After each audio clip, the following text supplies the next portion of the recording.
Hello and welcome back to Single Riders Only. I am your host, Leanne Jass, and I am joined this time by Chris, aka Rumblepack, and Josh, aka some other Josh. How you guys doing? Doing well. We don't talk enough Star Wars on this channel. I'm excited to finally talk Star Wars with Rumblepack. We've never done it before. This is a Waypoint first, so super excited to be here. It's wild to think that we've been together for almost a year and we've never once talked about Star Wars before. Like, it's absolutely Right? crazy. Like, Exactly. we almost should have dedicated an entire podcast to it or something. Right. We And could then make a cool named it. Mandalorian reference or something. Right. I 100%. honestly am shocked that we haven't done just a general Waypoint podcast about all of us arguing about Star Wars, because I know we all have very differing opinions. Oh, 100%. No, we just like to bully Brett while he's live on stream. That's really what. Yeah. Yeah. Exactly. Good. Every overlapping opinion where we're like, oh yeah, we agree. There's like one where we're just like at each other's throats. So Yeah. I will die on the hill that The Last Jedi is a good movie and could write an essay about why it's a great movie. You're in Same good here. company. Same here. Yeah, you're in the best of company right now. We will die on that. Perfect. Absolutely perfect. Because I didn't watch all of Star Wars. You know what? I'm just gonna say the right now. We're doing Star Tours this week. We're going over one of my personal faves, which is Star Tours and Star Tours: The Adventures Continue. Did we not mention that before we started talking about Star Wars? Nope. We kind of just jumped into it. But I mean, if you Star Wars, let's go. Oh yeah, if you saw the title and the thumbnail though, and you expected Exactly. Indiana Jones, that's kind of a you problem if you're watching this right now. They're I'm getting sorry. in it. They're like, is it Space Mountain? Like, Is it what? Is it the Mummy? No. It's the Mummy. Guys, fuck that ride. I'm so scared of that. That is the only ride I've been on in history that I'm like, I'm terrified here, is the Mummy. Right. The Mummy fucked me up. I can't wait till we do a whole episode about it. Well, Same we here. absolutely are, because I would die for Brendan Fraser, but, I love him. His career was taken away from him too early, and Oh yes. it makes me very angry, but that's an entirely separate conversation. Yeah, so we're talking about Star Tours. This is my favorite ride at Disney. Wow, really?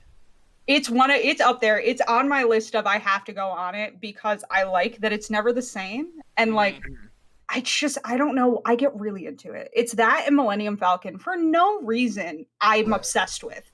They're flight simulators. I make fun of Soarin', which is another flight simulator, but these two, I'm like, yes. Soarin'.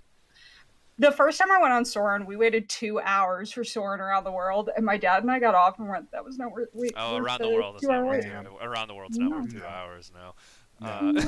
But only the California one is worth 2 hours, and even then, yeah. But California has single rider only. That's true. Yeah.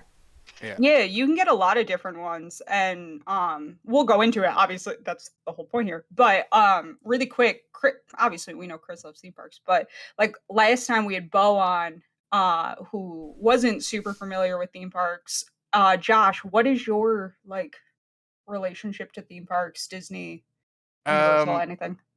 Of course, being in Canada, I'm not it's not as easily accessible. But I've been to Disneyland twice and Disney World once, and as well as all the surrounding Universal, Islands of Adventure, all those parks. Literally, in 8th grade, there's a science trip that was a week over spring break. That was literally every single amusement park in Orlando, and then one day we went to the Kennedy Space Center, and they're That's it's a wild. science trip, but it was just us fucking around. Is that how they justify it? Don't worry, we're gonna go do something educational. Here's Kennedy.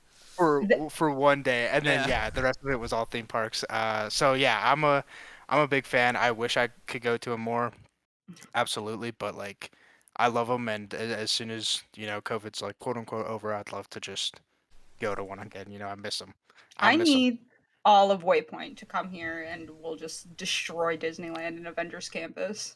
Chris and I have texted That's about something. that before. Josh and I have talked about. It was what if our first IRL Waypoint meeting was at fucking Disney? Yeah, dude, it's great. We'd destroy it. It'd be awesome. Tear that place up. Because I've never been in a huge group where you can take over a ride for that train, and that train is just you guys. I've never done before, and I want to do it so bad because it seems fun.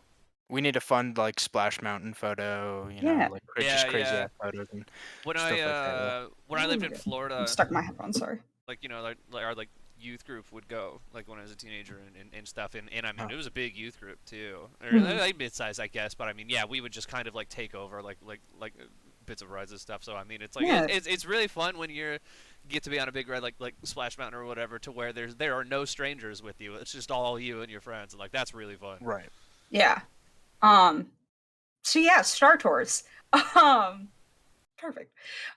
It's in all some form in all the Hollywood studio. So Walt Disney World, it's in Hollywood Studios, but then Tokyo Disneyland, Disneyland Paris, Disneyland here. Um, Again, I don't know. Even when flight simulators are shitty, I like being thrown around for some reason. It's because they're not Star Wars. Like that's what Yeah, makes this one the Exactly. best one. yeah. 100%. And not for nothing, the C3PO animatronic on Star Wars: The Adventures Continue is every time I see it, I'm like, this is so good. Like this looks so cool. Right. When I went a couple weeks ago and I was in the front row right in front of 3CPO and I was like, fuck. Like this looks It real. just looks like C3PO. Like there's a Yeah. certain point where it's really actually just C3 because he's a robot. And so animatronics are robots. There's a point where Yeah. you kind of look at Right. it like, oh shit, that's really just C3PO. Yeah. Like, Legit, he can't understand what I might say to him, but other than that, it's that's not It's there. technically It's yeah, no. 100% real. yeah. He I'm in Star exists. Wars. Exactly. Yeah. I can see him. They might not like it. I could touch him. You could, if you really wanted to be like, if they wouldn't turn the ride off and probably escort you out of Disneyland, you could really just unbuckle your seatbelt and walk up during the ride and be like, "Hello." Just go hug him. Right. Like, there's I could really cross no my one to stop you. Mhm. So yeah, it's located in Tomorrowland in most of the parks except for Disneyland Paris, which does not have Tomorrowland. They have something called Discovery Bay. Um, it was originally opened in Disneyland in California in 1987 and was the first attraction to. Yes, Chris. Sorry. No, it's isn't it at Hollywood Studios in Florida? Yes, Okay. Yeah. it originally opened in That's Disneyland in California. Yeah, Okay. Yeah. in Cool. the 80s. Cool. Yeah. I just want to make sure. I forgot. I should know. That's the one I've been on. It's so funny in Hollywood Studios now with Galaxy's Edge because Star Tours is at the other end of the fucking park. Yeah, it's Damn. outside of it. You can see like the entrance, like two star like Galaxy's Edge there. Yeah. But what's so Mhm. funny is that the way it's located, because you get to that area and it's just like one like long like strip Mhm. like road, and so you have Star Tours, which I'm sure we'll go into it, but the queue is made to look like Endor, and I mean it looks like Endor Right. too. There's trees and AT-ATs and stuff. Mhm. Right. And then right next to that is the fucking like the Muppets 3D area. So we have like all this Muppet shit right next to it, and then there's Galaxy's Edge. There's just Muppets crammed like in between like the two Star Wars between. things. It's so weird. Getting on and off Star Tours in Hollywood Studios is so much fun because on one end you have Muppets, and on the other side it's small children taking part of Jedi Training Academy who Yeah. could be doing anything at any given moment. Darth Vader could be screaming at a child. Like it's It's always wild awesome. getting on and off that ride. But yeah. It's first one not based on existing Disney IP. Obviously they didn't own Star Wars in the 80s. Right. It was so Star Tours kind of came about because there was a ride called Adventures Through Inner Space out here. That is kind of a more boring version of Space Mountain. It's like if Space Mountain and Spaceship Earth had a baby. That's what Adventure Through Inner Space was. Okay. Yeah. Huh. And the queue is pretty much exactly the same, except in Disneyland originally, before Michael Eisner ruined it, the People Mover also ran through the top of the queue, but he destroyed the People Mover cars and the track trying to do something stupid, so that doesn't happen anymore.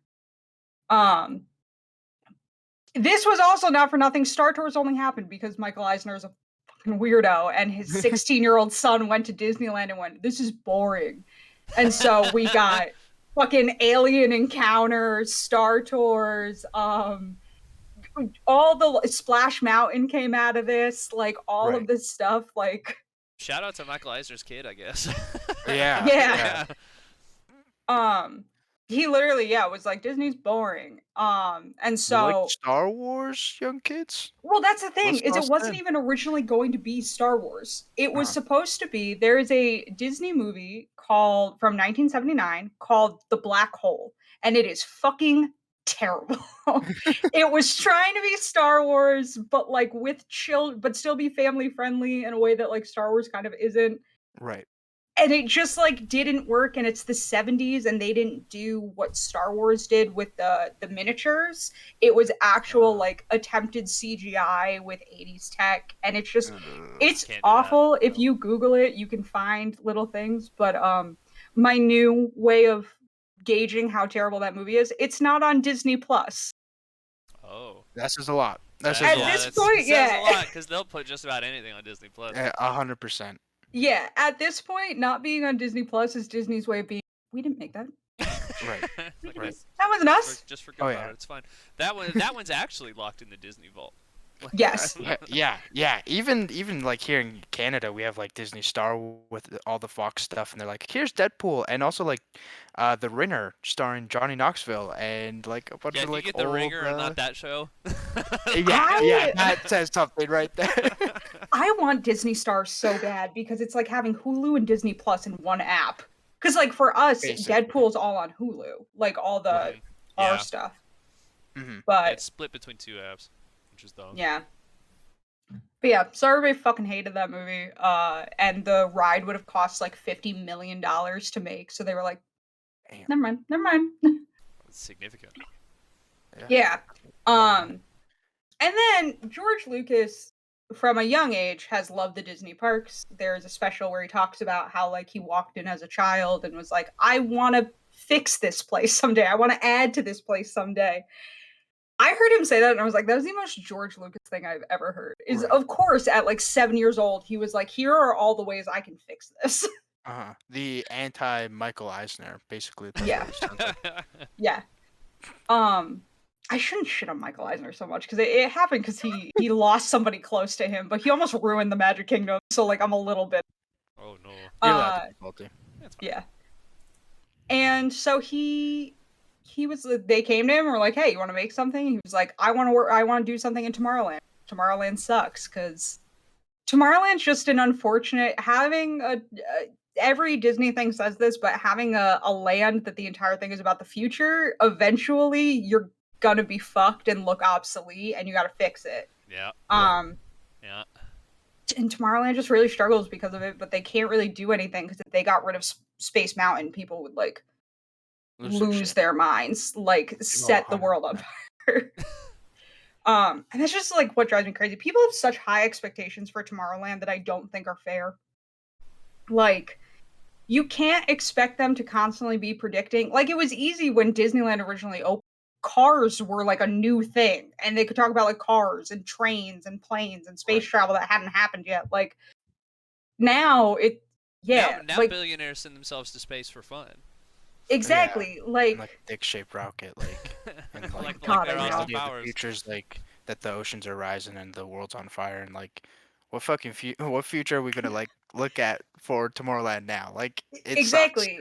It's just like there's nowhere you can really go with it, but that's just like why I think people just need to accept that Tomorrowland like is this weird. It's why Disneyland Paris does so much better because Discovery Bay is just Jules Verne's.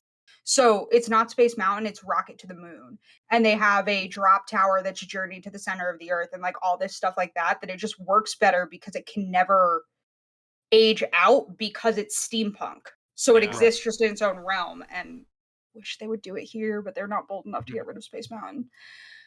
Anyways, yeah. So Lucas signed a deal, like a partnership with Disney in 1985, to build attractions, including Captain EO, a 3D musical starring Michael Jackson Yeah, about dude. turning shitty planets into like paradise through the power of song and dance. I've only been, Right. I went on three and didn't understand what was happening. My last trip to Disney was with all the band kids. We did a performing art thing where like they're like, "Hey, come perform on stage," and stuff like that in California Adventure. Mhm. Me and a bunch of band kids went to go see Planet EO for the first time, and it was just like a packed theater of band kids, and we were all just like dunking on this film because It's something Weird. else. It's weird. It's not great. It's not good, and like has Not at aged all. poorly now. Oh yeah. Ooh, yeah. Yeah, it's just like we don't. Again, it's something we don't talk about with Disney history. So Disney then approached George Lucas about Star Tours. They had a whole plan to use these military grade flight simulators to as like the little box that you're in. Right. I don't want to call it a car, but that's what it looks like. Yeah. Basically. Exactly, Chris. Exactly. You know, Yeah. um which by the way, they weren't demolishing the Adventure Through Inner Space building, so they had to lower these $500,000 machines through a big hole in the ceiling. And if they had bumped the edge or like dropped it too quickly, it would have like broken these things beyond really repair My God, because they're that's so not. cool. Yeah, and I'm like, who's the unlucky bastard who pulled that straw that day that has to operate the fucking The crane crane, yeah. lowering this thing in? And originally it was going to be the riders getting ready to go join the rebel forces to help fight the Empire, but then Ronald Reagan ruined that because he developed a missile program in the 1980s that he called Star Wars for some fucking reason.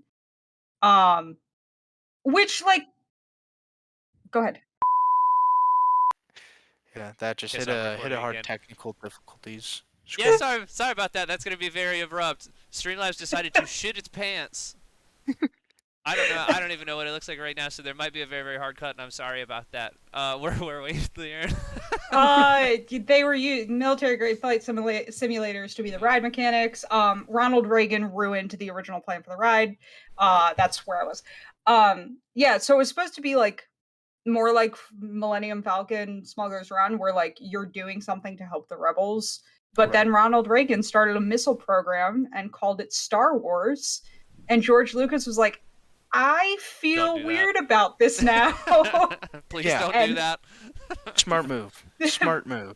Well, that's the thing that I don't understand. Is like, I'm fuzzy on when the original movies came out because I didn't watch any of the Star Wars movies until about 3 years ago. But by 1987, like, they had been out. Or like 85. Like, they had been out. You would have had the first two by 85 at least. The first, yeah. And like, nobody in the Reagan administration was like, "Are you sure you want to call it that? Are you positive?" 85 might have been when Return of the Jedi came out, even. Like, yeah. But yeah, anyways, Lucas was like, it's probably a bad idea to make something where like they're going to war when this is going on. So let's change it up. And we ended up with the ride story that existed all the way up until it closed. The ride was adapted into how the general population in the Star Wars universe would travel between planets for vacations and work trips and shit like that. The idea was to set the ride post Return of the Jedi after the Death Star was blown up. Yeah, so all three had to have been out because they were planning for it to be post Return of the Jedi. Yeah. I think it was 77, 80, and 83, respectively. Exactly. Yeah. It just feels pointed that he called it that. It feels like he was trying to be hip and like, don't do that. Don't try to make war hip with young kids. Like, just accept that young kids are never going to be down with war and kind of like the Space Force and the Guardians. Yeah. Right. But so it'd be set post Return of the Jedi after the Death Star has been blown up, when it is now safe to travel to other planets. The ship's riders would be on their way to Endor, which, not for nothing, is not where I would want to go because the Ewoks tried to kill people in fucking whichever movie they're in, Empire Strikes Back. I watched them all. People. Yeah. Exactly. Like, the Ewoks are like an acid trip of weird. But have you heard hit song, is it Yub Nub? That's an absolute it banner, is, though, and I would love to get down to Yub Nub with some Ewoks. Oh my God. Yeah, so I'm fine with Endor. I'll take it. I'll take it. Originally, it had no pilot, just R2-D2 and C-3PO checking in, but Disney wanted an animatronic, so they decided to make a pilot that would drive the plot forward. The original pilot was a veteran of the Clone Wars who panicked and freaked out at any little thing, causing him to put the travelers into harm's way. However, Disney decided that this was fucking dark to have a veteran with PTSD put people in harm's way because he's freaking the fuck out. It was literally supposed to be that he was so messed up from the Clone Wars that he was like trigger happy and like would do these things because of like what he saw during the Clone Wars. And I was like, that is a little dark. Like that's so especially since at the time like they like no one knew what happened in the Clone Wars yet. Like right. Yeah, like oh, I didn't even think of that. Yeah, because we wouldn't have gotten the prequel. We didn't have the prequel trilogies yet, or obviously the show. But yeah, so they decided it was dark and changed it to a robot named or droid named RX-24 or Rex. Love Rex. Yeah, Rick's great. Along with this change, they realized that they couldn't make a Star Wars ride without the battle that destroyed the Death Star being involved. So they made a really, really dumb story to make it make sense that it was post Return of the Jedi, but there was a Death Star. But we'll get to that in a little bit. The third Death Star, basically, yeah. Yes. That wouldn't be the first time, you know? Right, right. And, you know, Starkiller Base gets a lot of flack. Where y'all complaining about the third one in Star Tours? Yeah. Yeah. So they started filming the movie and for the ride.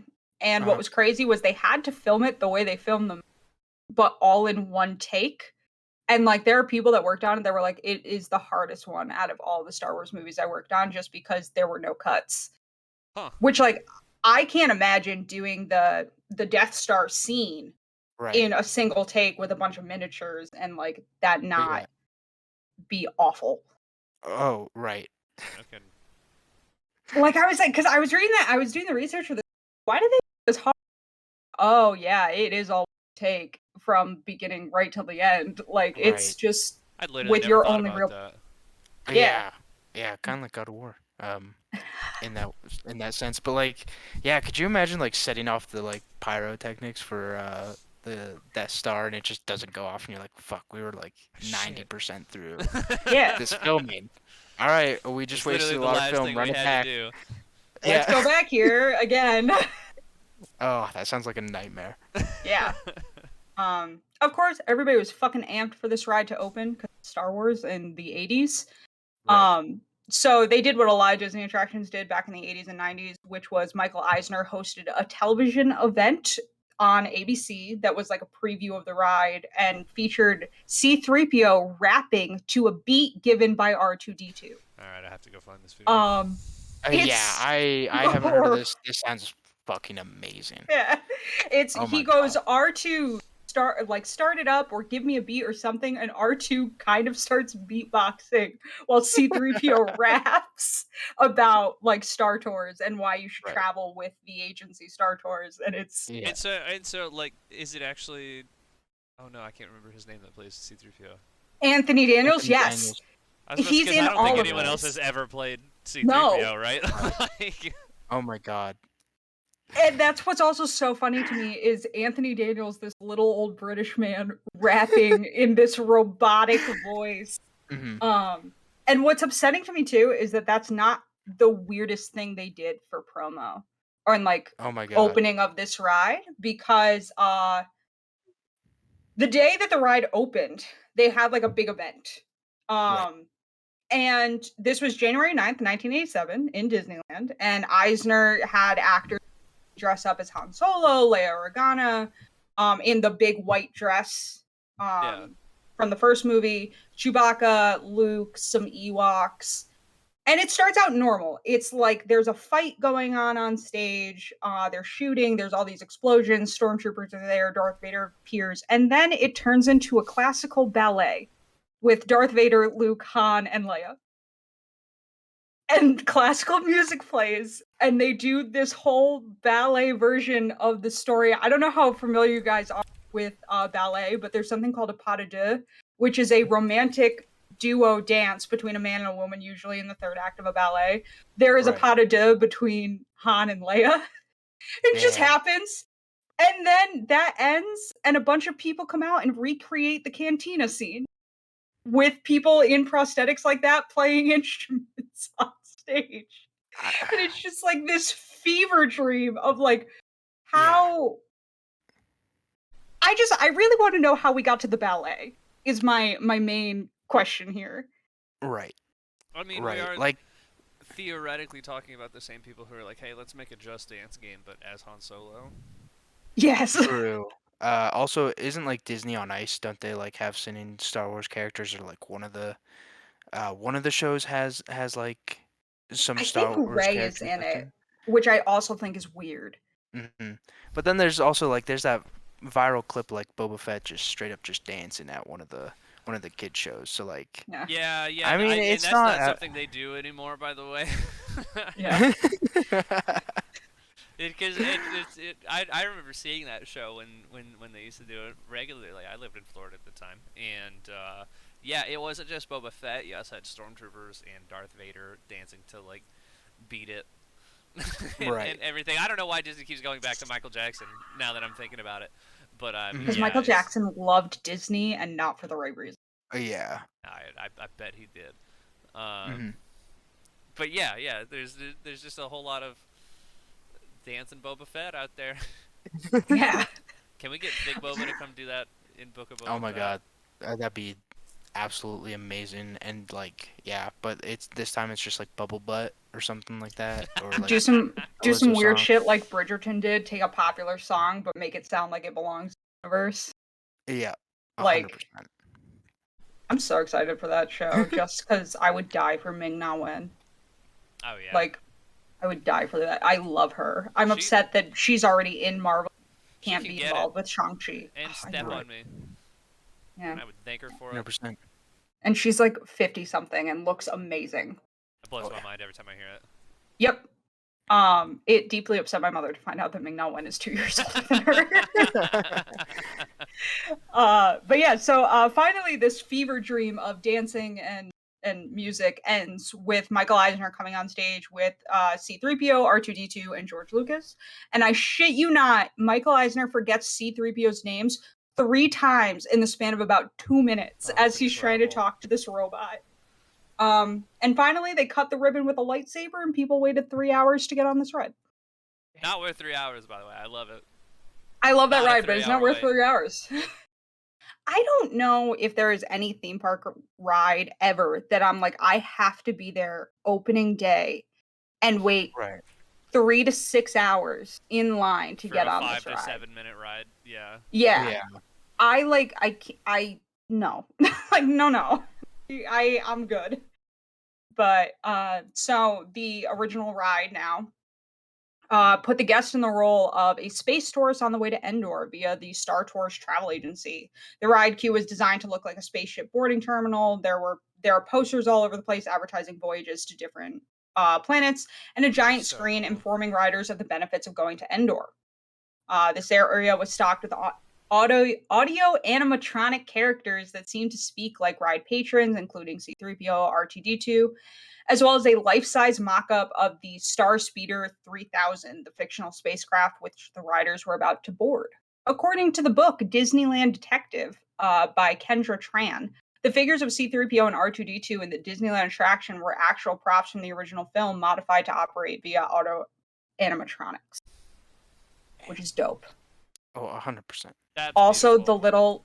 the little like tech droids were there used to be a ride in Disneyland and in Disney World called America Sings, which was a bunch of animals from America singing like Yankee Doodle. Yeah. It was weird. And the ride was terrible.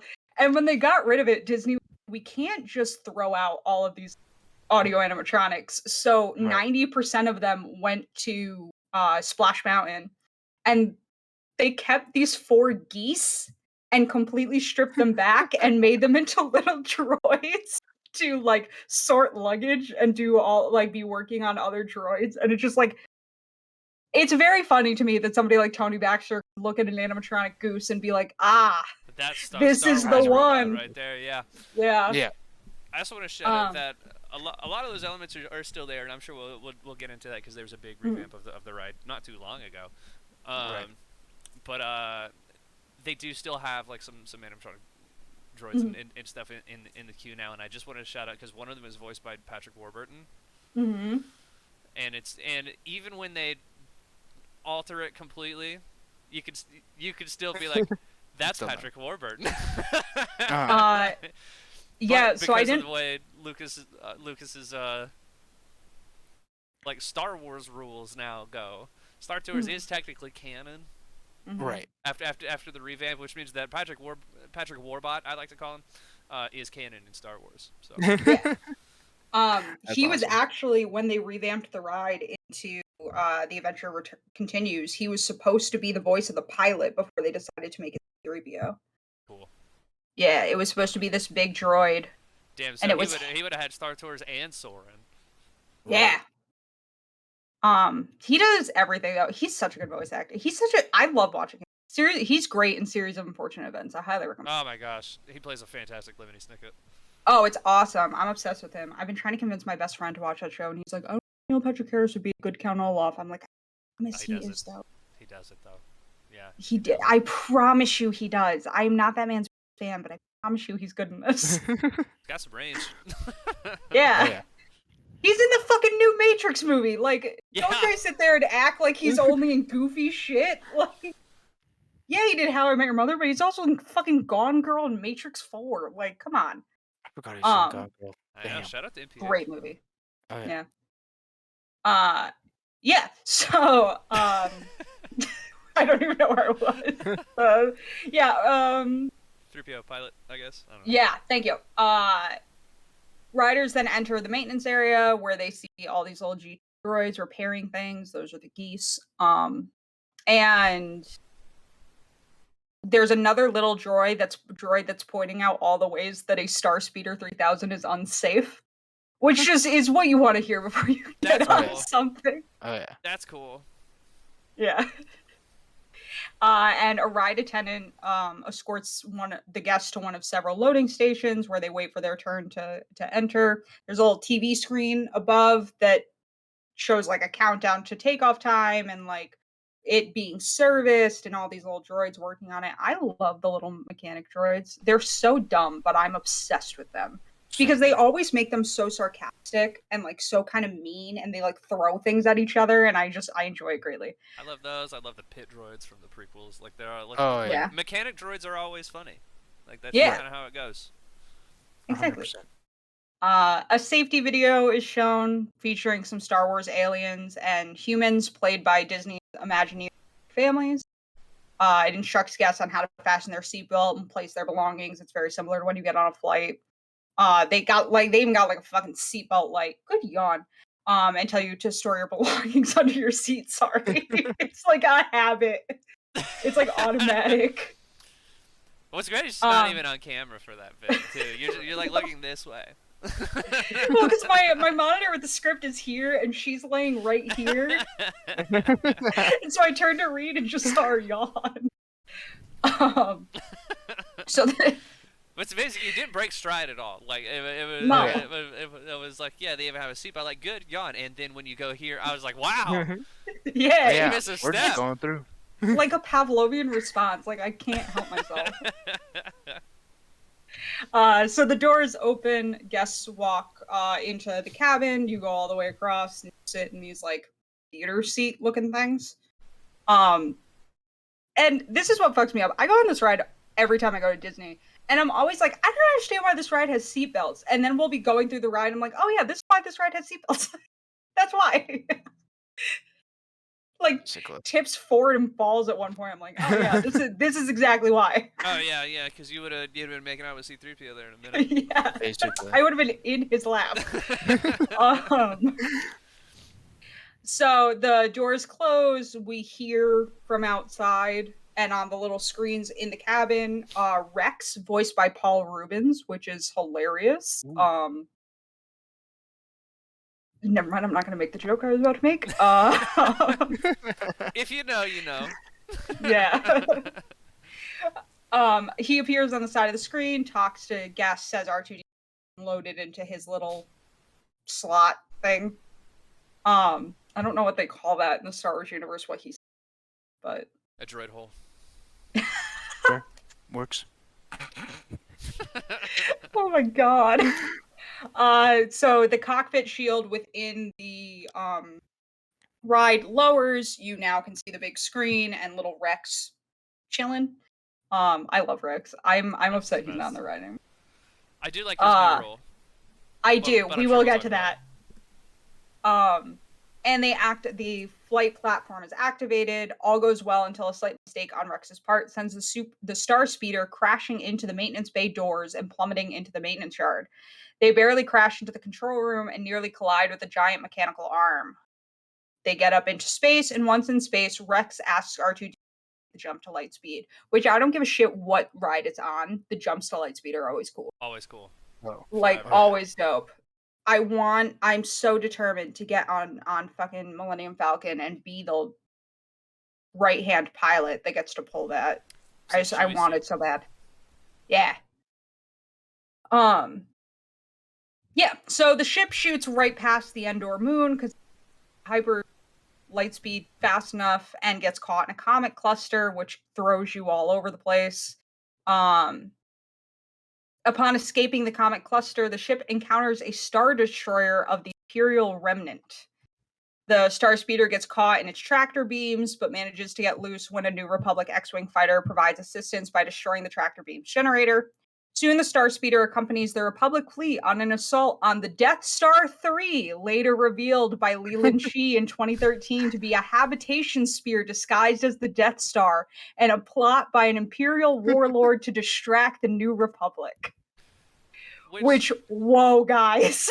Which also Original. shout out, I had not thought about it, but in '87 to be getting something that takes place post Return of the Jedi and using terms like the Imperial Remnant and the New Republic, like that was the last time anything Star Wars in an official capacity touched post Return of the Jedi until Disney bought them. And I was sitting there, I was like, that's one of the first ever Star Wars expanded universe properties was fucking Star Tours. Basically. Yep. You had the Thrawn trilogy and then Star Tours. Star Tours. I don't know why that never crossed my mind because I've written the original version of it too, and yeah, it's like New Republic and Imperial Remnant, and my mind's blown right now. I'm gonna be honest with you. I'm like, guys, what? Because also that sentence, if you don't know anything about about Star Wars, that sentence is like nonsense. No sense. Nothing. You can't pull anything out of that. But yeah, so Rex uses the Star Speeder's lasers to eliminate several TIE fighters, while a Republic pilot destroys the Death Star in the same manner as Luke Skywalker by firing 2 proton torpedoes into the exhaust port. Again, if you don't know Star Wars, that sentence fucking nothing to you, but they blow up this fake words. Death Star. Yeah. Just sounds. When I still wanted to be an actor, I got an audition for a show that revolved around people who played D&D, and they sent me the sides, and I had never played D&D before, and I was like, I don't know what I'm saying. Like, this is just nonsense to me. Yeah, these are just words. It's just sounds. Yeah, my acting teacher was trying to help me film the self-tape, was like, what does any of that mean? I went, that's a fantastic question. I don't know. I have no fucking idea, dude. I tried to Google it, and I was like 4 pages deep and still didn't know what I was doing, so I kind of gave up. Sounds about right with D&D. Yeah. Oh yeah. The X-Wings jump to light speed as the Death Star explodes, and a final light speed jump sends the Star Speeder back to the spaceport, nearly colliding with a fuel truck in the hangar. As the cockpit shield raises and cuts off Rex, he apologizes for the near-fatal flight. C-3PO instructs the passengers to exit and thanks them, oblivious to the perils they have. The exit doors on the opposite side open. You exit into a gift shop. The ride was a massive success. Like, everybody loved it, and so it got put into all the other parks. Which also makes sense because it's not difficult. It's a movie and a flight simulator. Like, you have all the stuff. It's not that hard else. Sorry. I'm sweating like crazy. I did my hair off my head. Yeah. So this is where things get a little weird. Is Star Tours was supposed to only be around for like 5 years and then be changed. They designed it the way they designed it so that it could be updated into whatever they wanted it to. But it was so popular, they could never afford to close it for that long. And in 1998, Tomorrowland got a very controversial makeover, which is when George Lucas came in and was like, "Hey, I am making some new Star Wars movies, and there's going to be one called The Phantom Menace. And in it, there is going to be something that I think everybody's going to be fucking obsessed with, and it's called pod racing." Fuck yeah. Yeah. And And it was the best part of the fucking movie. Oh, 100%. fucking hate that little kid. I hate him so much. Damn, bro. If Anakin had died in Phantom Menace, I would not have been upset. Damn, The trailer's bro. Honestly, same. Honestly, same. Listen, I'm one of those people that I don't give a shit about how bad your upbringing is. I don't give a shit that Obi-Wan raised you when he wasn't ready to. It doesn't cool backstory still murder. Like I don't care. Right. I hate to do it again. I gotta make a quick cut. That's fine. This I- is the and- little and- podcast that could. And I can't tell like when When we go out. when it stops. We are back. Good God. This is probably not gonna be the last time either, so just buckle in, you know. Right. And I love it. Where is my fucking? I wrote it in caps. Where's pod? There it is. Now this is pod racing. Now this Yeah. is pod racing. So they make a new 3D version of the film. Destination of the flight's now going to be Tatooine. You're going to end up in a pod race. It's going to be a whole fucking thing. But then George Lucas told Disney that he was going to make 2 more after Menace and Right. possibly more after that. So they were like, all right, we're going to hold off because if you come out with Phantom Menace and all we have for Star Tours is pod racing, and then you do something else cool in the next movie, everybody's going to want that. And like, we don't have time to constantly be updating this ride. So we'll wait. And they ended up waiting until 2010. But on the bright side, we got the weird shit that Disney does when the Imagineers just kind of have to sit on a project, where they decided to have a matrix system that would allow the ride to be different each time, with 12 possible planets from all 6 movies that like combine in a way that I think there are like 700 possible combinations of the ride, which is crazy. Oh yeah. The planets originally were supposed to include Alderaan, Tatooine, Endor, Hoth, Naboo, and Mustafar. Mustafar got scrapped for some reason, and I'm about to ask a fun question. Which one is Mustafar? It's the lava that's planet. Yeah. Oh my Okay. god. Oh. That's why that's so heartbreaking that's the one that got Yeah, scrapped. that's where because, Anakin gets toasted. Yeah. Well yeah, done. lots of visual identity, like where like you could fly over Anakin's like burning corpse and that just be super fun. It's also technically the opening scene of Skywalker or Rise of Skywalker as well, when Kylo Ren is murking a bunch of dudes. The like the red forest. That's also Mustafar. There's also a scene in Rogue One with that's Mustafar and Yeah, Best that's Star right. Wars movie. Vader's castle. Darth Vader. The best Star Vader Wars has a- movie. Okay. Which is Bad fucked up pun in that there. Palpatine put Vader's castle on the place where he got fucking Oh, toasted, that's like- dark. Where Yeah. he killed his wife and his best friend cut him in Yeah. half. Like Yeah, dude. that is fucked up. That's really wow. It- Talk it- about yeah, brainwashing shit to keep is- someone under your control. Shit's Oh, yeah. dark, dude. Fuck. There's a whole Um, comic series that goes into like all the shit I- that happens at his castle too. Like it's crazy stuff. Right. Yeah. It's a I cool just- planet. I watched the prequels once, and that'll probably. That was enough. Yeah. Yeah. You don't have to go That was back to enough. him at Maybe, all. maybe yeah. watch Phantom Menace again and get some pod racing in. But I mean, like, Yeah. No, because I fucking hate that child. I Oh, hate yeah, we that child covered with that. every part of my being. Right. we did cover And that. I don't know if I could watch Watto not be Miller anymore. I've watched that fucking Watto edit so many times. I think that's all Oh, I'd yeah. hear. You can only think Greg Miller. I just wish he was smaller. All right. A small boy. I need small Watto. This no larger than a pumpkin. No bigger than They a pumpkin. sell little Wattos at Disneyland, and I'm like, who is buying this? Oh, that would be me. Everyone. I What do you mean? I go to comic book stores. I get high with my friend. I literally bought like a Watto stuffy from like the original Phantom Menace release like 2 months ago, and like literally last week I bought like a big like Barbie sized doll Watto. Like, cause He's someone just gave He's him not to the kid. joking. I'm In my RoboPack 92 Discord channel or Discord server, we have a channel that I named Figure Fellas because we talk about action figures a lot. And like once a month, I get one post of Josh who was like, I got real high and went to the comic store. And it's just like Here's what I it's got. usually Star Wars prequel figures. It's Ba- like here's this giant Jar Jar and a little Watto that I bought. basically. I really can't judge because after seeing Shang-Chi, I texted Jordan, was like, I need a stuffed animal yesterday. I have him Like, Target. Yeah. I 100%. I need him. I need a stuffed animal of every animal, but Target. yeah, $10 for a little Morris.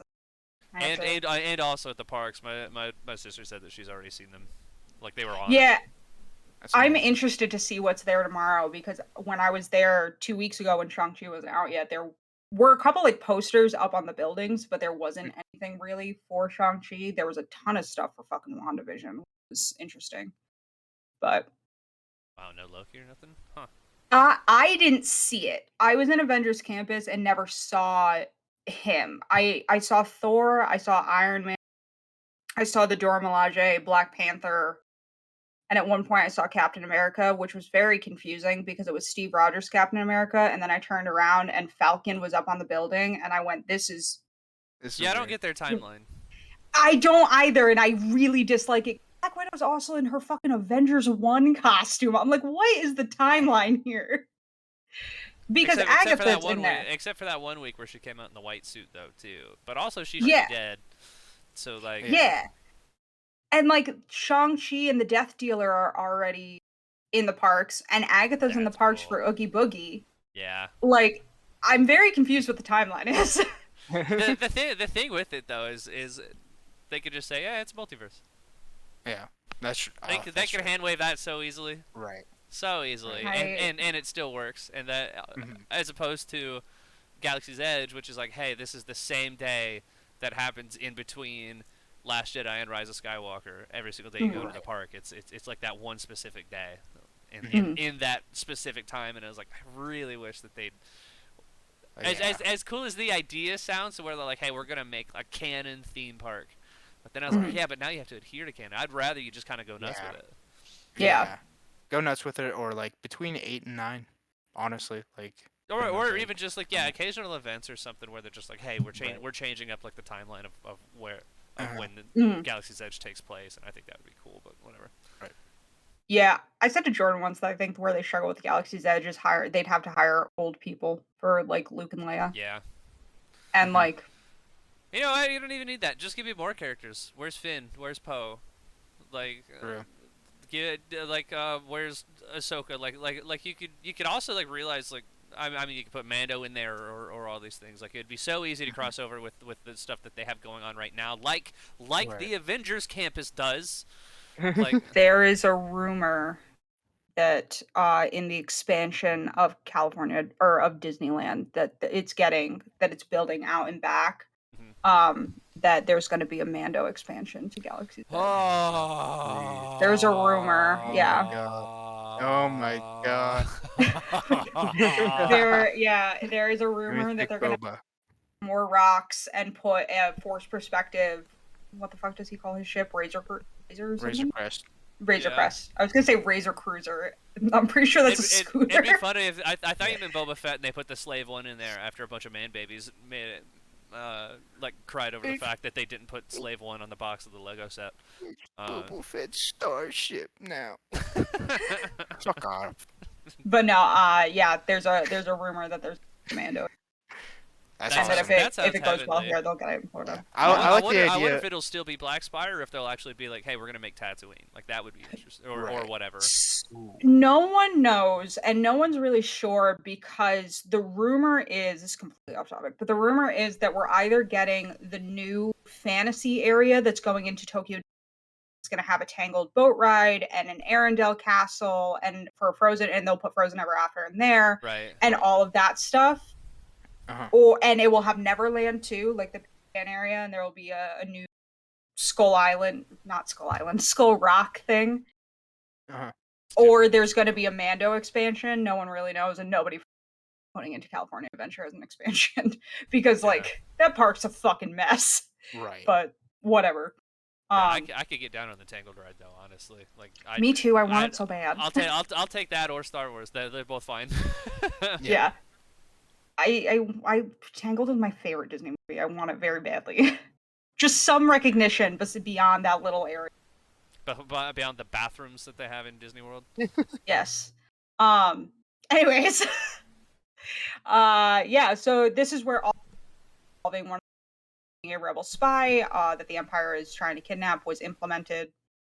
They also changed the pilot to C-3PO accidentally being trapped and having to become the pilot. The old pilot Rex was removed completely. For a while, he was in the queue and he had a little sticker on him that said defective, which is very sad. But now you can find him as the DJ at the cantina in Galaxy's Edge. And So cool. Dance is cute. His little dance is so cute because his head goes up and down as he's like pumping his hand. It's very, he's set far back up above the bar and just bopping, and it's adorable. That's amazing. So on that note, like two things just on DJ Rex, like while we're on, is one, there's an EP of some of the remixes that he plays in the cantina that is on Spotify. It's official. Yeah, that's awesome. Like you can go find like the songs that he plays in the Oga's Cantina there. One of them being, of course, the famous cantina theme, but it like a dance mix. Like it's all like really like upbeat like techno-y kind of stuff. The other thing is that at Galaxy's Edge also you can buy. Like everyone knows that you have the Droid Workshop where you can make like either an R2 unit or a BB-8. On sale also there is a little remote control DJ Rex. Oh, Rex. And he dances. He's very fun. He dances and he's a Bluetooth speaker. Yeah. So you can play music through him. That's amazing. Really want Disney to lean into the cantina one night and have it be that like you can buy a ticket and like Galaxy's Edge just becomes debauchery for a night. Do extra magic hours, let everybody get hammered. That would be really like, cool if they just had like drinking stations throughout Galaxy's Edge, like essentially. Yeah. Like, oh. And just like everybody come in and get fucking ready to go. I mean, people get fucking shit faced in Epcot and at Pixar Piers. So I mean, have it closed. Have it be you have to be 21. And just fucking That'd be really, really cool. Too belligerent, stormtroopers escort you away to a prison cell, and then you have to wait like half an hour until you're like sober up. Oh my god, a Star Wars drunk take. That sounds amazing. Yeah, like I feel like it'd be fun. Like I feel like it'd be such a cool like event. And like hardcore Star Wars fans would pay a lot of money to be able to just get shit faced and run around Galaxy's Edge. Absolutely. I'll go get blasted at Disneyland 100%, dude. Yeah. The Millennium Falcon lit up the way it is at night, have lights, you got DJ, you have speakers all over Galaxy's Edge. You can just pump music out and like all this stuff, and just it would be a cool like Life Day kind of thing. Yeah, you know, yeah. Is Life Day canon? I know Gary Whitta tried. Okay, it is. Okay.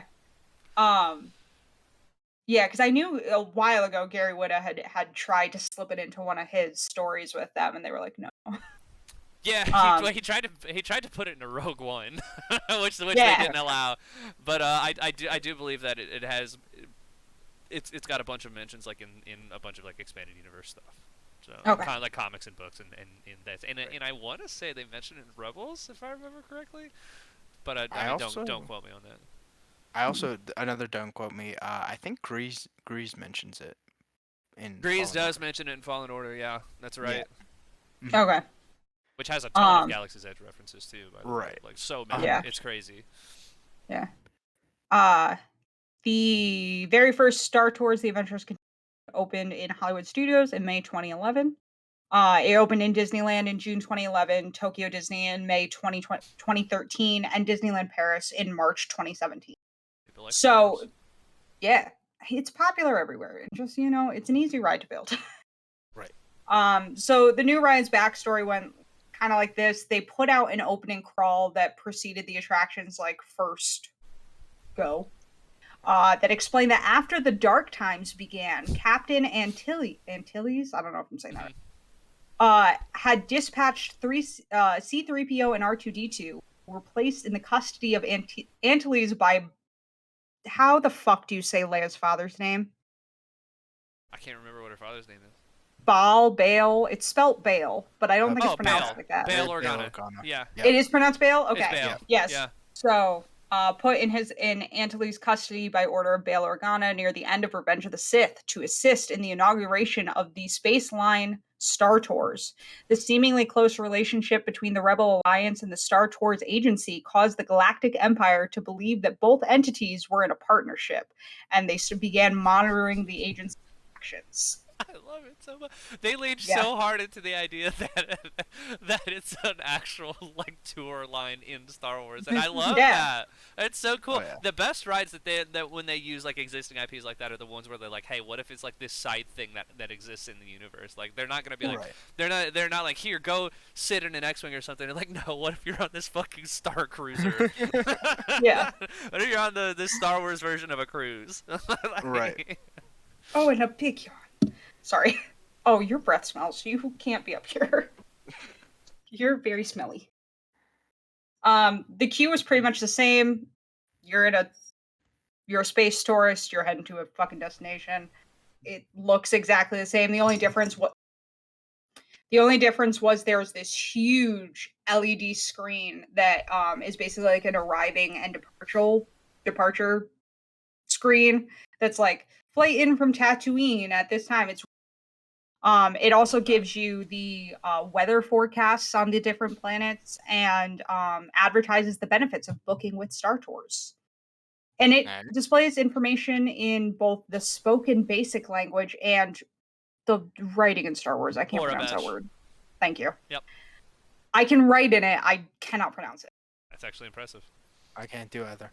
I have a big Poe Dameron jacket that I like wrote in that I bought a motorcycle like Sherpa line, and I painted a huge resistance symbol on the back and painted Rebel Scum and then wrote all over it in the Star Wars writing. That's so cool. It's like my pride and joy. I can't wear it because I live in fucking California. Yeah. Or Sherpa line leather jacket in California, but it hangs in my closet and I'm very proud of it. That's super cool. I love that. Yeah. I wrote Poe Dameron's name on it because he's in the sequel, because I would die for my Oscar Isaac. You could step on Oscar Isaac could do whatever he wanted to me. 100%. I know he's married and children, but if he came up to me in a bar, I'd be like, yeah, okay, cool. Yeah. So the queue still has all the little audio in their thing. They now have a cargo bay where Patrick Warburton, thank you, is going through luggage and he's scanning everybody's luggage and what's in it. Which is very fun. They give you your 3D flight glasses and you are directed to one of the 4 gates. If you're in Disneyland, it's one of 4 gates. If you're at any of the other parks, it's 6, where you wait to board. And we now move into the pre-show, which is still the screens above the doors. It shows C-3PO working on the Starspeeder 1000 that the guests are about to board. He gets trapped in the cockpit.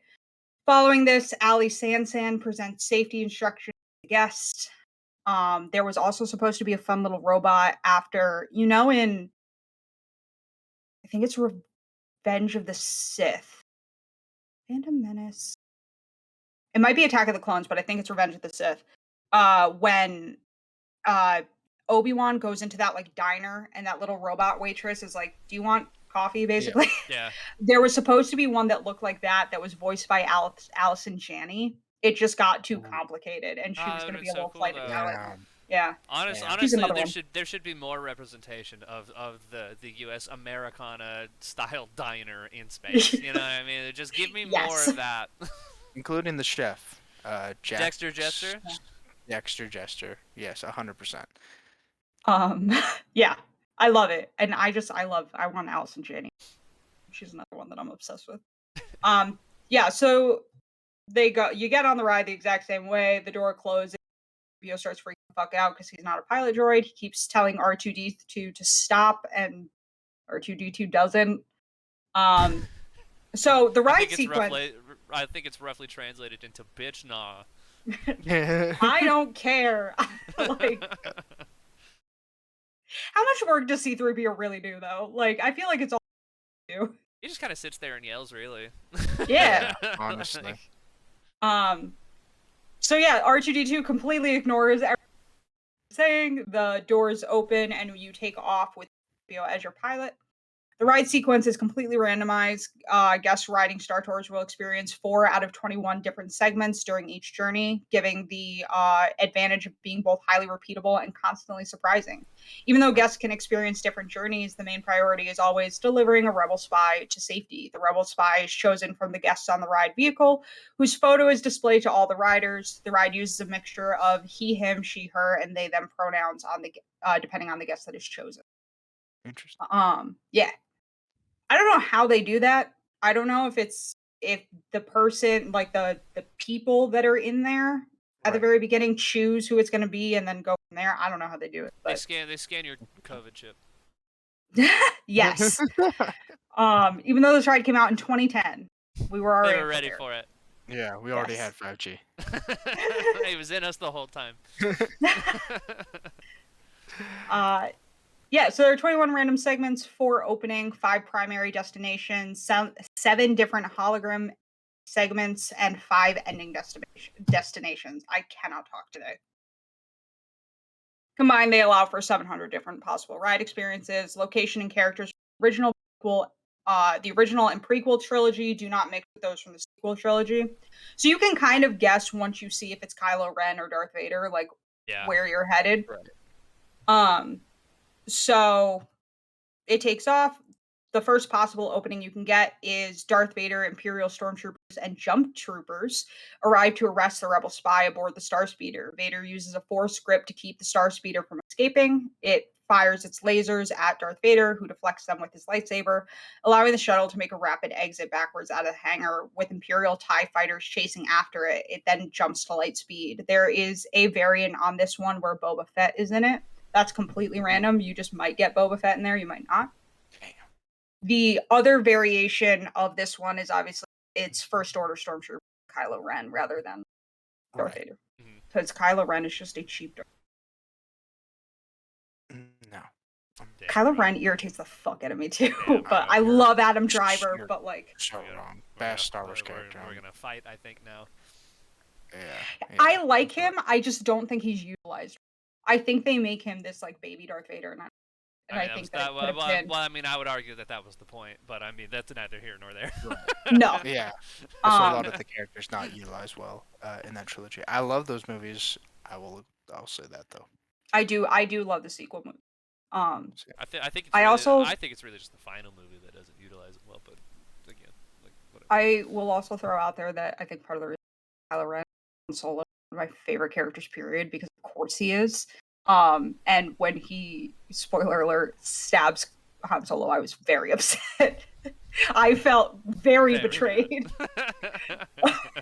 Because again, I watched all of these movies except for Rise of Skywalker. I watched Rogue One, the entire original trilogy, the prequel trilogy, and the 2 movies that were out in the sequel trilogy in 3 days.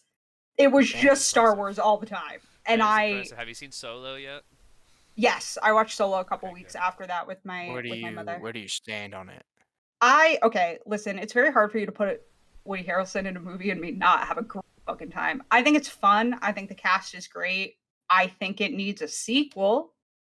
Well, okay, good. You passed the test. Like, yeah. I think we have 2 things: Iron Man and Solo. Iron Man 2 and Solo. So yeah, Solo deserves a sequel. You cowards. Make Solo 2. I think the hate that the guy who was playing young Han Solo got was incredibly unfair. I thought he was great. I thought he was great. I think people went in expecting young Harrison Ford, and that's incredibly unfair to expect a completely different actor to be a young Harrison Ford.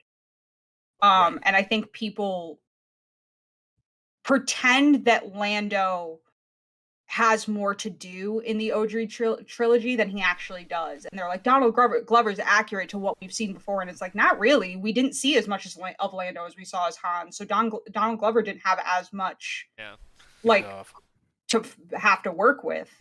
So he was better. And Emilia Clarke's great. And so is Woody Harrelson. Like, they're all phenomenal. Give me more. Movie. So much fun. Same.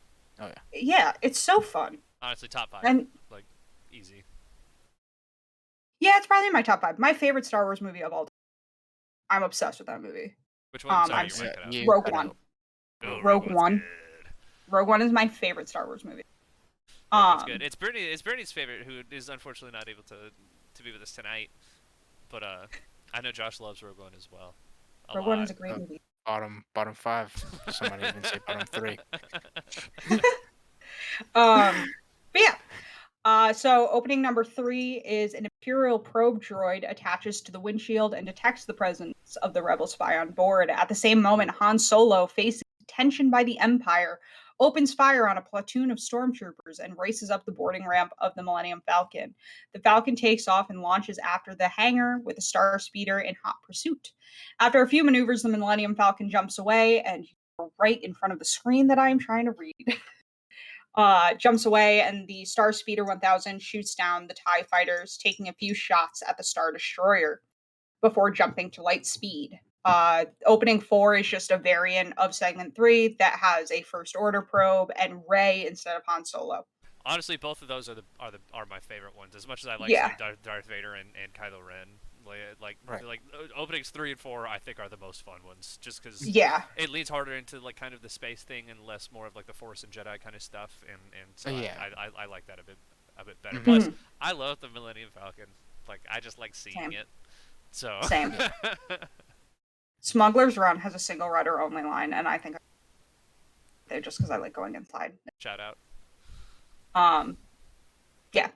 After one of these 4 openings, the ship jumps to light speed and hence to one of 5 primary destinations, including Hoth, where you are part of a battle between rebel snowspeeders and the AT-ATs. After entering the combat zone against orders, an AT-AT fires at the star speeder and the ship crashes into the snow, teetering on the edge of a cliff. The ship falls over the side and rides through a canyon like a luge, launching off another cliff and free-falling into a deep canyon. At the last second, R2-D2 re-engages the engines and it rockets off into space. That's my favorite one just because I really like the AT-ATs. I don't think I've seen that one. That's a cool one. Oh, it's one of my favorite ones. The luge part is very fun. You're literally just sliding down like a... It's a lot like that scene in Mandalorian before he ends up in the spider cave. Right. Yeah, he's it's a lot like kind that. of sliding on ice. Yeah. Also, fuck that spider cave. Yeah. But Yeah, that's my least favorite episode of last season. Just simply because of the spider cave. Fuck that episode. Yeah. But It's like I don't need this, dude. has Frog Lady though, so that's like the one plus. I know. It does have Frog Lady. Yeah. Primary destination 2 is Tatooine. You go into a pod race with all the other pod race pilots that have really weird names like Rats Tyrell. Boba. They be disrespecting my boy Rats Tyrell. Rats Tyrell crashes into the cannon wall. Star speed collide with Timo Pagli's pod racer. Yeah. Which gives as well. Yep. Which gives the Star Speeder twice the power. Seblaba? Is that how you say that? Sebulba. Put some respect in my boy's name. He's scum, but I love him. Throws a tool at the Star Speeder's windshield, and the race concludes with the enhanced Star Speeder overtaking and winning first place, crossing the finish line and jet-setting the pod racer before flying back into space, narrowly missing the crowd. I've never seen that one. That one I have. I've never seen It's that really, one. really fun. Now, a lot of it is, just footage from the movie, like as far as like the pod racer goes.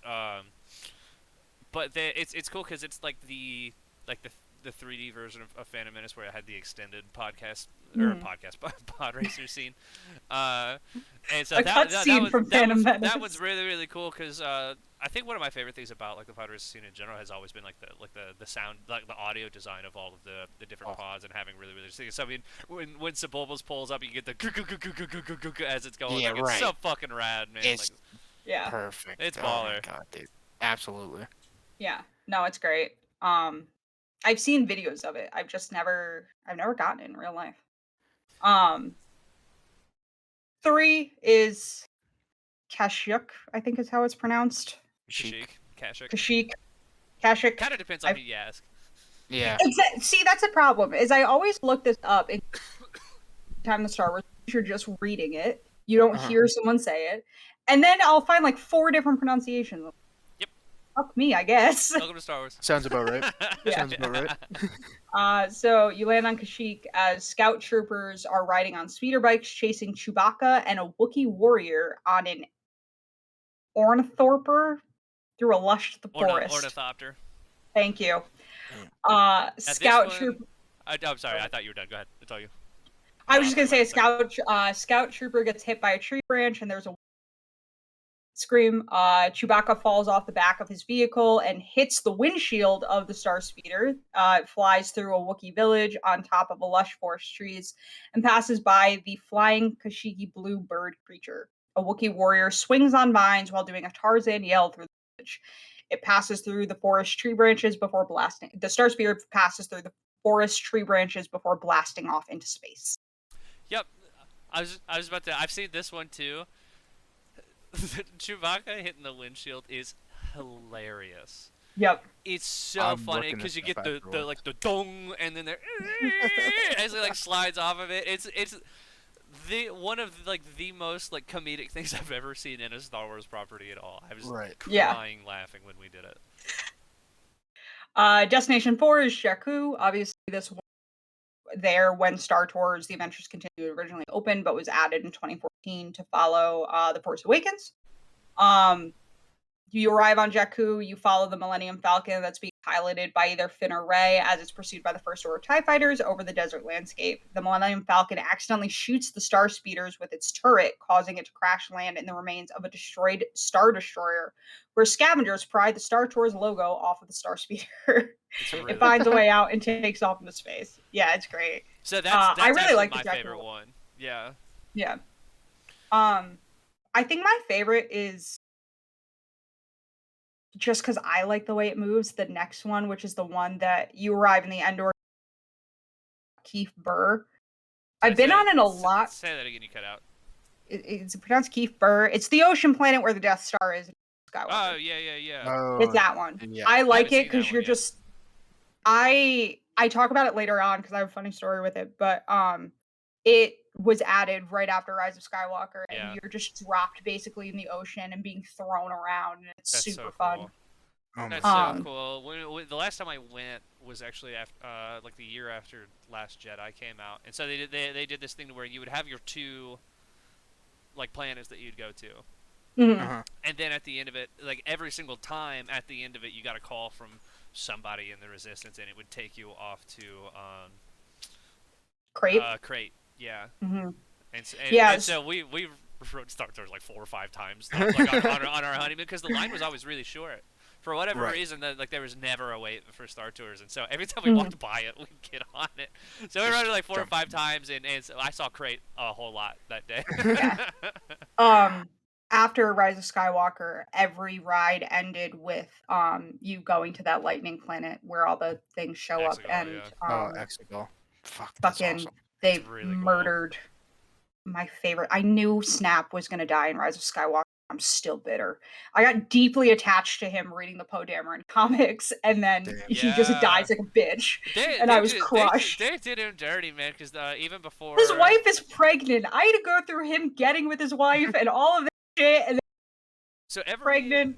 Every one of the sequel movies also had like a prequel novel that led right into the next movie, and the one that comes out before Rise of Skywalker, I cannot remember the name of it off the top of my head, but there's a whole section of the book dedicated to following like Snap Wexley and him going and sort of like recruiting like Wedge Antilles like back into the Resistance and stuff. But I mean, there's a huge chunk of the book that's just about getting to know Snap Wexley better, and that's all the comics they are. Just fucking murk him. Yeah, and like that's all the comics are. Because like the comics take place a little before the Poe Dameron comics take place a little before Last Jedi and like all of that. And so before he meets Finn and Poe, or before he meets Finn and gets like close with Finn and Rey, Snap's his BFF. So he's just like always there. And I walked into that theater and I said to Jordan, I was like, if Poe Dameron dies, you're gonna have to carry me theater because that's my favorite character in this entire franchise. B, if Snap Wexley dies and I know he's going, I'm going to be really upset, and you just kind of have to deal with it. I know Right. he's going to die because he doesn't matter, but I'm going to be crushed. And then Jordan, as a joke, looked at me and went, "If Chewbacca dies, I'm leaving the theater." And then that scene happened, and Jordan looked at me and was like, "What the fuck?" Like, he's the one person I thought was safe. Oh. Damn. So yeah, the final primary destination is planet that the second Death Star is on. You get thrown around in the turf. There's a brief entanglement with a Dianoga, but the Star Speeder manages to escape. That's so cool. Yeah. Whatever your primary destination, it's. Although if you do get motion sickness, I do not recommend one. you can't pick, but like you won't have a good time on that. Right. Fuck. After no matter what your primary destination was, after the Star Speeder returned to space, either Admiral Akbar, Princess Leia, Yoda, Poe Dameron, Maz Kanata, BB-8, Orlando Calrissian transmits an urgent hologram message relaying rendezvous coordinates to R2-D2. Despite C-3PO's protest, R2-D2 takes the speeder to one of the location's coordinates, and the riders head into one of 5 final destinations. The first one being that you land in the upper hemisphere during the Battle of Coruscant, where the last forces of the CIS are plotting droid tri-fighters, while Vulture drones battle the Republic Army's clone troopers, ARC-170 starfighters. Buzz droids from the Vulture droids' missiles are projected at the Star Speeder, attaching themselves to the windshield. R2-D2 uses an electric shock to blast them off, but some of the Buzz droids have already caused severe damage to the stabilizers. The powerless Star Speeder then plummets through the planet's atmosphere and into the bustling sky traffic of the city planet. After several near misses, the Star Speeder careens to a halt on a landing platform, nearly hitting a fuel tanker before crashing into a traffic control droid. That's the ending I get the most. I've seen this fucking ending so many goddamn times. It's a cool one for sure.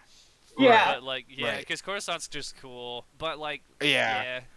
Plus, like, because you get a little bit of the battle overhead, and then you get like some of the sequence from like the speeder chase, like in Attack of the Clones at the same time. But like, I can see getting that a lot would probably be annoying. Yeah. That's one of the like best space battles and like one of the best Star Wars opening like for Revenge of the Sith. So like, God, I'd love to be in that. Yeah. It's where the fun begins. Yeah. Destination 2 is the Battle of Naboo. Naboo is under attack by the Trade Federation ship armies. 3 N1 Naboo starfighters are ordered to lead the Star Speeder to a hangar bay, but are shot down by Vulture droids. Another Vulture droid shoots down the Star Speeder, causing it to plummet into the ocean. The Star Speeder then arrives near it's Jar Jar's fucking area, his little the Gungans. home. The Gungans. Otogunga. Yes. Right. Does young Anakin come over the PA system and says like, "Now this is pod racing." No, but I wish. Star Speeder. That would actually be incredible if it did. And then it's like the Robot Chicken bit where it's like, did a little girl just get on the mic?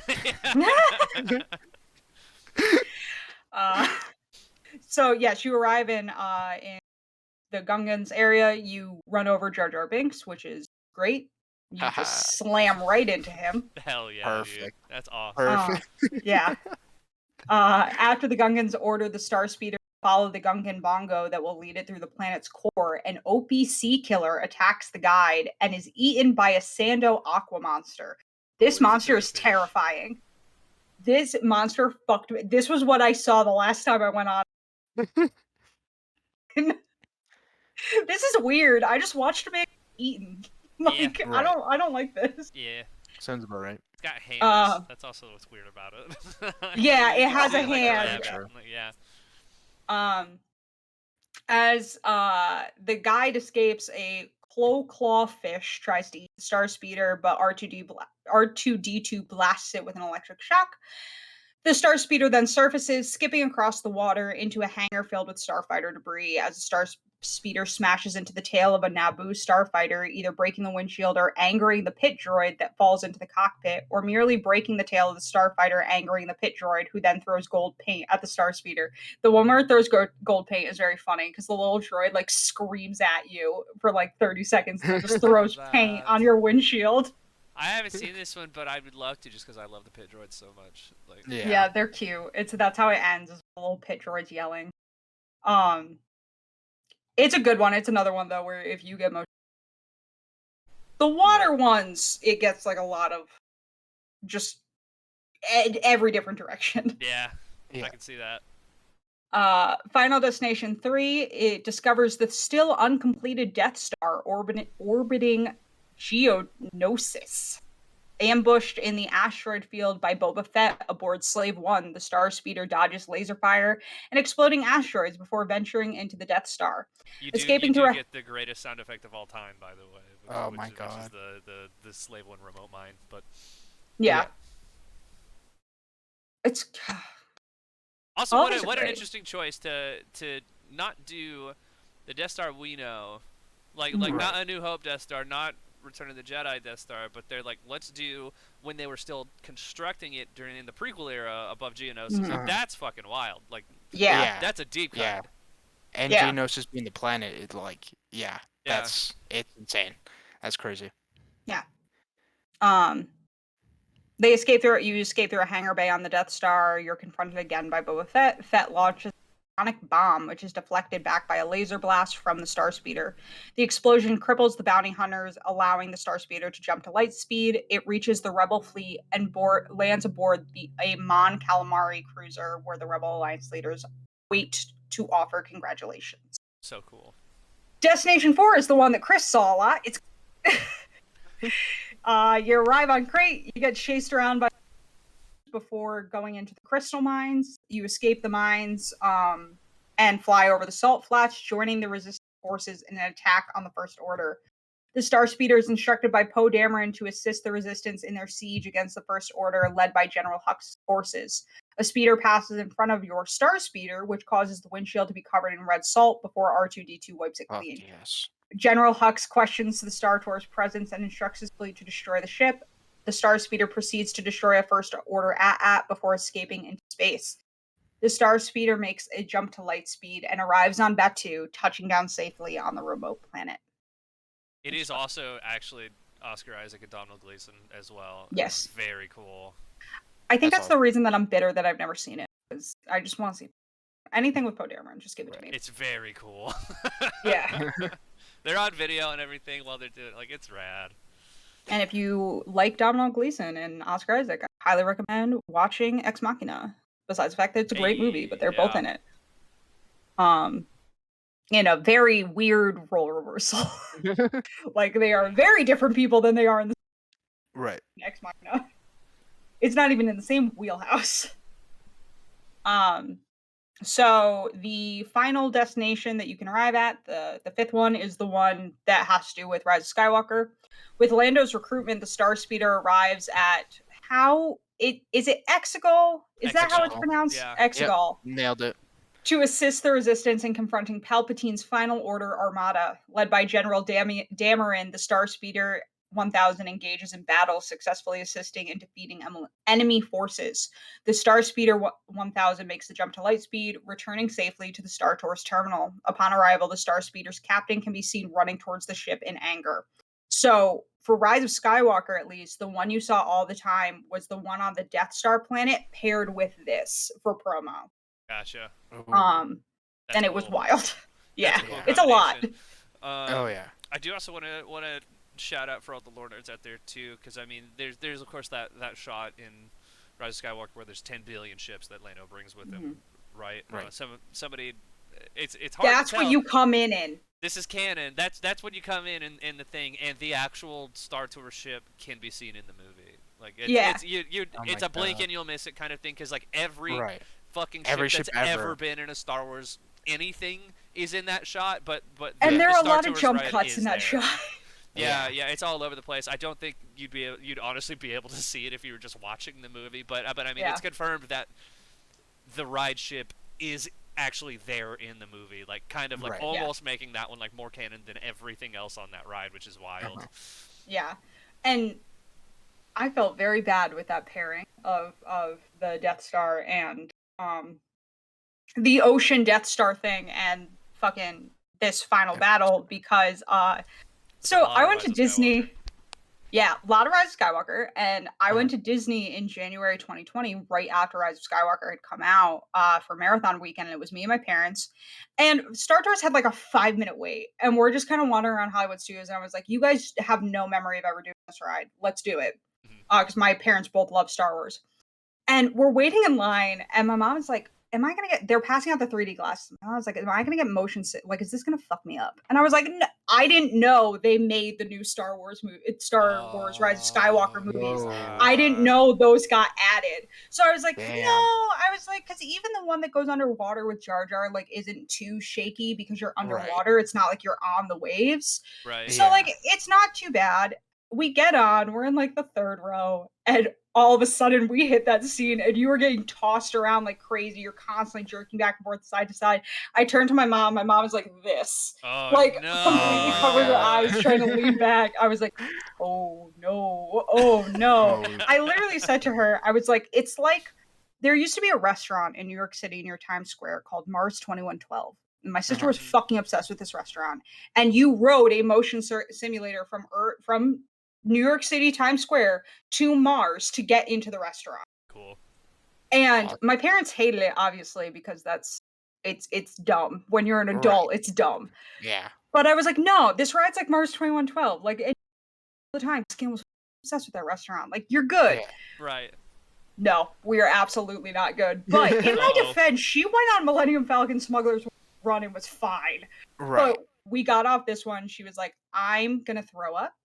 Mm-hmm. We are done with our fast passes for the day. You have to be up my at God. 3 a.m. for the marathon tomorrow. We need to go back to the hotel. Damn. We need to get on the boat and go back Right. to the hotel until we have to go to Epcot for dinner.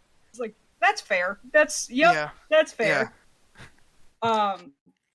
A few final fun facts that like just didn't fit anywhere else. But during development, when the film of the original of the one in the 80s, when the film Uh-huh. was done and the simulator was programmed, there was a guy who his job was to sit front row in the ride with a joystick and move the simulator thing to sync up the programming with the movie. And he had to ride it like 8 Awesome. times, just like moving this joystick to make sure it felt right and lined up with the camera. Oh my And the God. goal was that like he shouldn't be motion sick by the end. It should be so lined up that you don't get that Right. like equilibrium issue.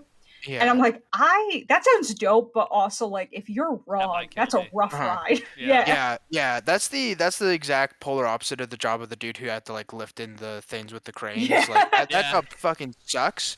But this other one where you got a joystick and you just ride 8 times and you do all the movements. Oh my God, I would kill. I would kill to do that now. Just give me a blank Right. Star Tours thing and give me a joystick and fucking just give me crate, give me Exegol, give me it all. Oh my God, that sounds amazing. I love listening to Tony Baxter talk about this kind of stuff because he's like, I had to go on so many simulator rides. Like, I'm over them because he had to. It was this and Soren. He had to ride like 80 to make sure Right. it looked right. Whew. Uh-huh. Yeah, that's rough. Yeah, it's wild. Like, but it's such a Mhm. cool ride that like with this, it's worth it. With the Soaring around the world, it was less worth Yeah. it. Or in that case, it was California, and California is cool. Soaring around the world. The is just not California one's fun. better. The California one's really, really Right. good. Around the world is kind of lame, Yeah, sadly. Uh-huh. it's kind of dumb. But I will say there was like, oh, who was it? There's a podcast I listened to about theme parks. Soren was fun for him again because he was sitting next to a family that had little kids, and when they flew over the Taj Mahal, the little kids were all excited because they were like, "We're from there, we're from there," and I was Oh, like, "If that's you cool. have that, the ride's Yeah. dope. If you Right. don't, it's like." Nah. No. Yeah. Like Yeah. whatever. But I mostly just salty because there was. This is gonna sound weird for people that aren't theme park people, but I guess if you're watching this, then. But I mean, you know, Disney and Universal to a lesser extent really good about like making the rides like have like a unique smell. The Right. orange scent that they use in the orange groves for Soren was unbelievable. I've been chasing that high ever since I first got a whiff of it, and it's not on the new version of the ride. Yeah, is that the Magic Candle Company, baby. This is India. Damn. This is India. I have so many fucking Magic Candle Company. I've only wax ever smells. bought one. We got the Pirates of the Caribbean one, and it actually does legitimately smell like the Pirates of the Caribbean ride. These are Oh my all God. Oh, you got the wax ones fucking. though. I bought an actual like candle. I have a cat who has long fur, so Oh yeah, yeah, Oh, yeah. candles are not ideal for me. yeah. That Right. makes sense. Because I would like her to. Highly recommend like if you're weird like us and want your house to smell like amusement park rides, like Magic Candle Company, they nail it. It's Like, great. it really smells like the thing that they're going after. They have one that's for New Orleans Square, and not only do I have it as wax melt, Mhm. but I make my own perfume with it. That's so And like Damn. use it. That's my perfume. Is the New Orleans one? 'Cause it smells like flowers. It's fun. It's like lilies and jasmine, so it's like really Right. clean that's and so fun. cool. Did they have a Yeah. turkey leg one? No, they have No, some but weird they ones. do though. they do Cool. have a lot of food ones. Weirdly enough, you can get like They Huh. do. Dole, Dole Whip, Whip. you get the pancakes. I think Okay. like some other stuff Yeah. too. Yeah. Like What the popcorn. confectionery smells like. Mhm. What the Main Street Bakery smells like. They have ones for Halloween that are like poison apple and that kind of Yeah. shit. Right. They're making them out of Universal this year. They're partnered with Florida. Universal now, yeah. Which is so Yeah. funny because their whole thing was recreating Disney scents, and now Yeah. they're partnered with Universal to make their stuff too.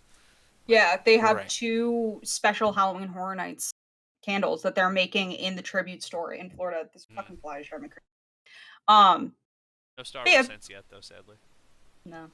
I don't know what you could make though. Wookiee Like I'm fur. trying to think of Sweaty Wookiee. I hate it. No. When Jar Jar smells that one like camel fart in Phantom Menace, and he's like, oh, it's stinky like that. The only thing they have close is this company called Sensi's has a Mandalorian one called the Ooh. Art of Adventure. And That it's Don't it mind me. didn't survive. I don't know if you can see how like oily it is on top. It survived it being looks- shipped in a U-Haul across the country well. Yeah. The other I'm one just gonna survived a search little bit better. Mandalorian candle and see what I get here. But yeah, Okay, so I immediately got one that's like those Roman Catholic like the candles with Jesus on it, but it's Right. Mando and the child. Like I I love love that. But yeah, so obviously the ride is still like wildly popular. Mhm. Both Star Tours and Captain EO were so successful that they led to even more deals with George Lucas that gave us the Indiana Jones ride out here in Disneyland, and more recently Galaxy's Edge. Additionally, it meant that George Lucas couldn't work for the developing theme park Universal Studios.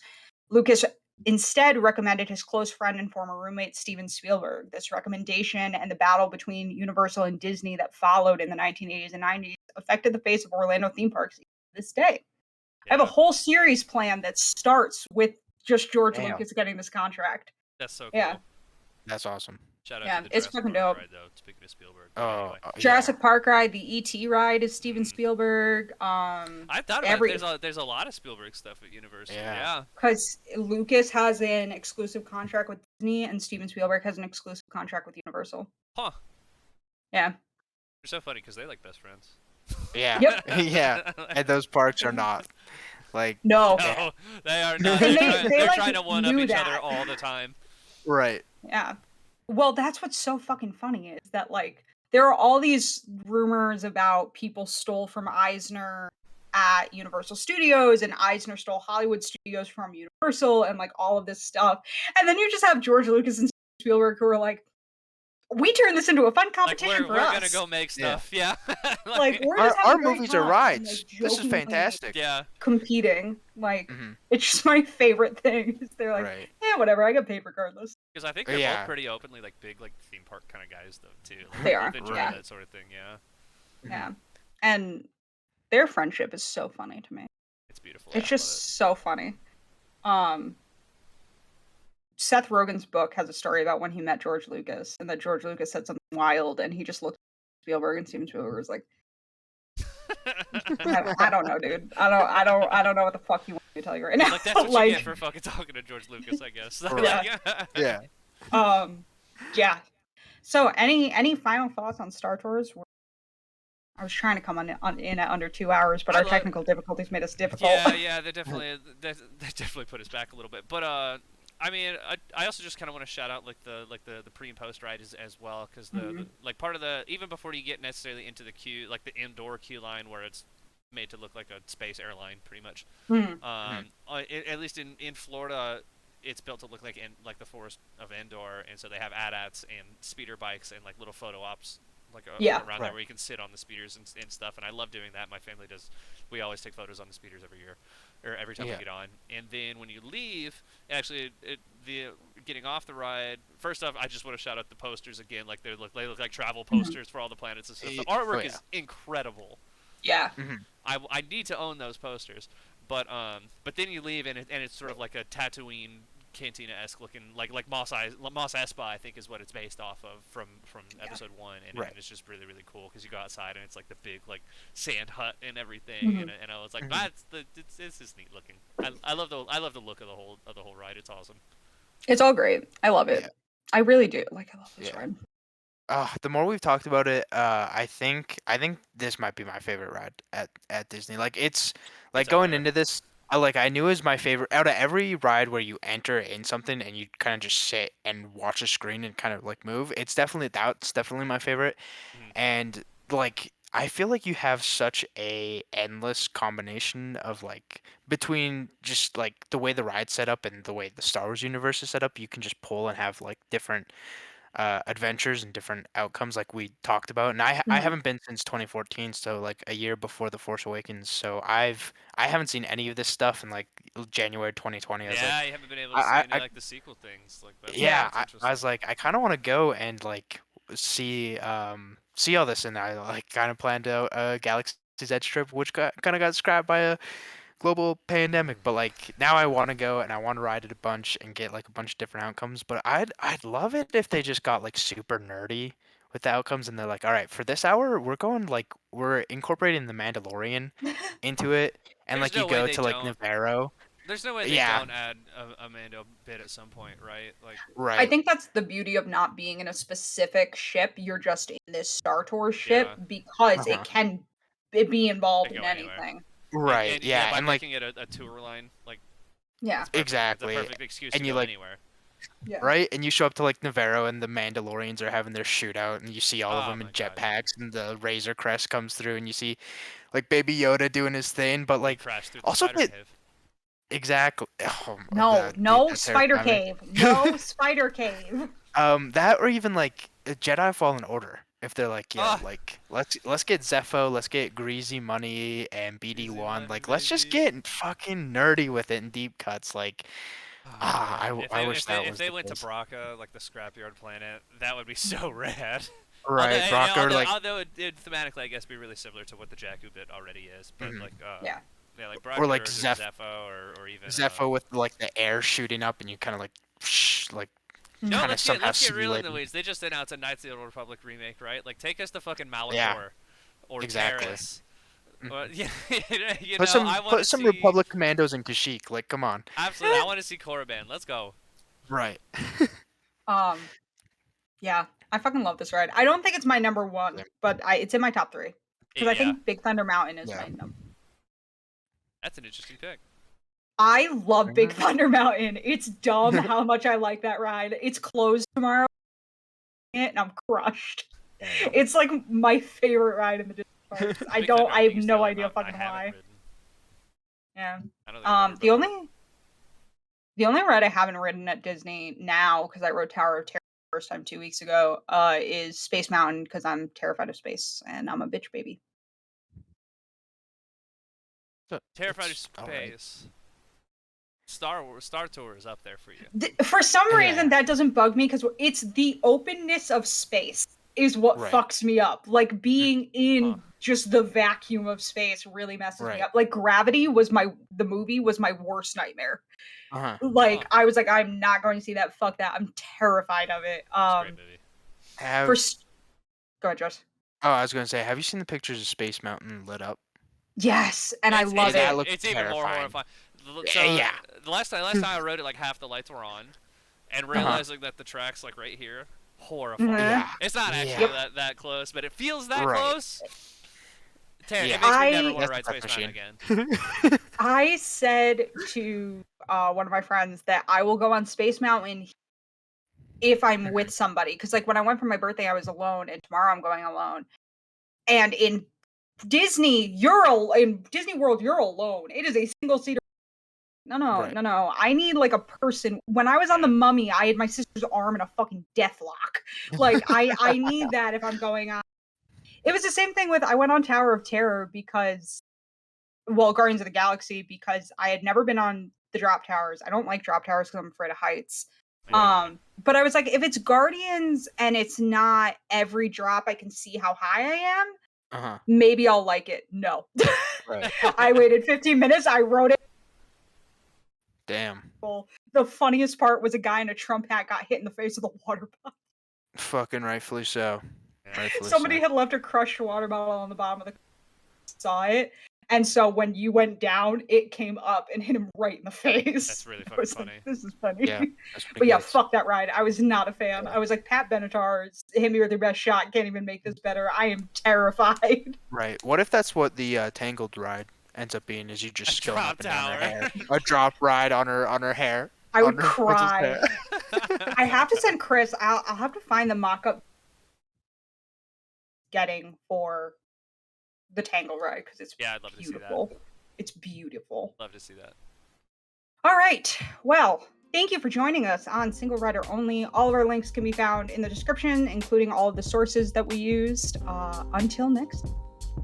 Bye. Keep riding.